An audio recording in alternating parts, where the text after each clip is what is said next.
can repeat it? It said,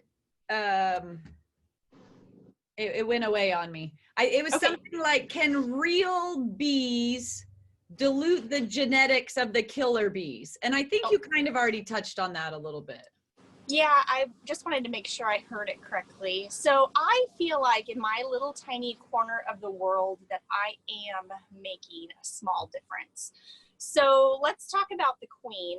When she is first born, she goes out on her mating flights and she mates with as many drones as she possibly can, and then comes back to the hive, and then she'll start laying larvae for the rest of her life, which is approximately 2 to 3 years. So now we have a hive that's got nice clean genetics, and I have this like right here in Fountain Hills. So I feel like I'm making a difference in my little corner of the world because now I'm putting good genetics here.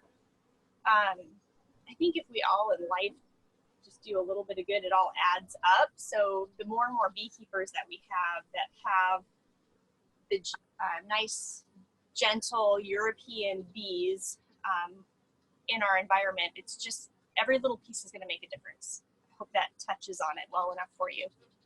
And I know I've asked this question to you several times, and you always give me the smile when I ask, but these are teachers, so they want to know. So what happens with the old queen when you requeen the hive? Yes, of course you had to ask that question. She goes to heaven.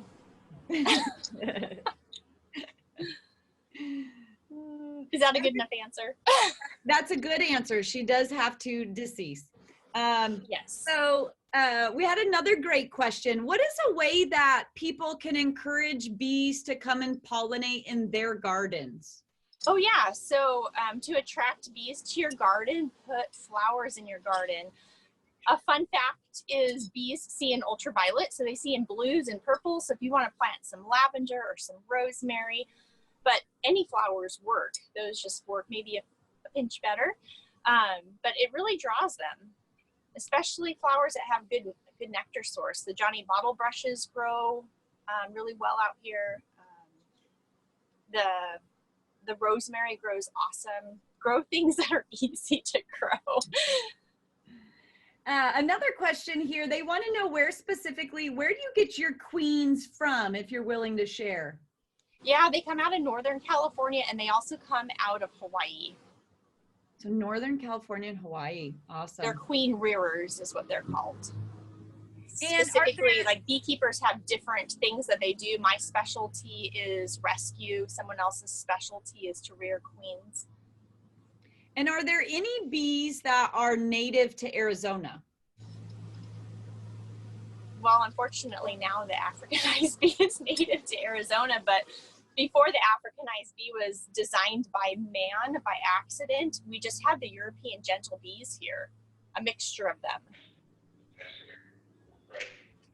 Okay, and I know we have a slide that's coming up, which is going to direct us to the next question. So here I just want to touch base with them really quick, where you have hives.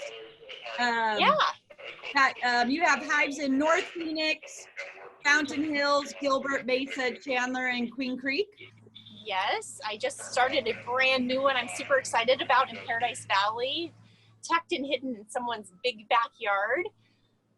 I'm trying to start making more and more varietal honey. So like here I've got honey that I bottle separately, and it's private reserve Fountain Hills Community Garden honey. So I'm going to have private reserve Paradise Valley honey.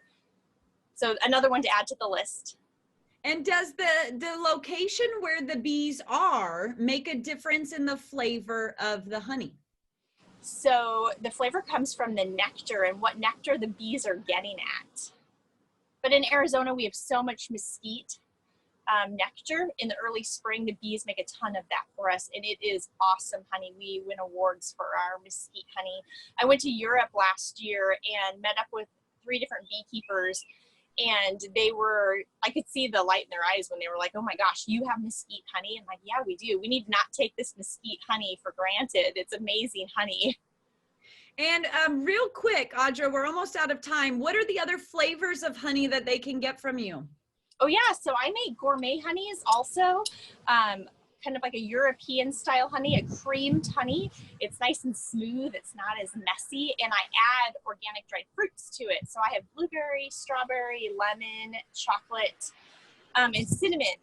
And I do have a website where you can peek at those if you wanted to see them at azqueenbee.com. And you can also follow me on Facebook or Instagram when I'm on my fun adventures and find something beautiful I post. And she has the most amazing pictures, so I encourage you to follow along. Last two questions, if we could, really quick. Are there any suggestions you have for teachers who have students who are interested in bees, as far as are there beekeeping internships or workshops or resources that they could connect their students to? Yeah, I go to classrooms and I do like one-on-one classes, one class at a time. Just have them start digging into books, do lessons with them on the bees, just enough to like intrigue them and get them to be asking questions. And you sort of touched on it there, that you also offer the service of going into the classrooms with your observation hive and teaching about the bees. Can you give us a 30-second pinpoint on how that works? Yeah, so I bring the bees with me. I bring an empty Langstroth hive with me so they can really see what's in the boxes. A lot of people don't know what's in these white boxes. I show them that. I've got some fun poster boards I go through. I have a game and honey tasting and a lot of fun. Awesome. Well, Audra, I'm so sad to say that we are out of time with the lady in the pink bee suit. But I sure appreciate you popping on and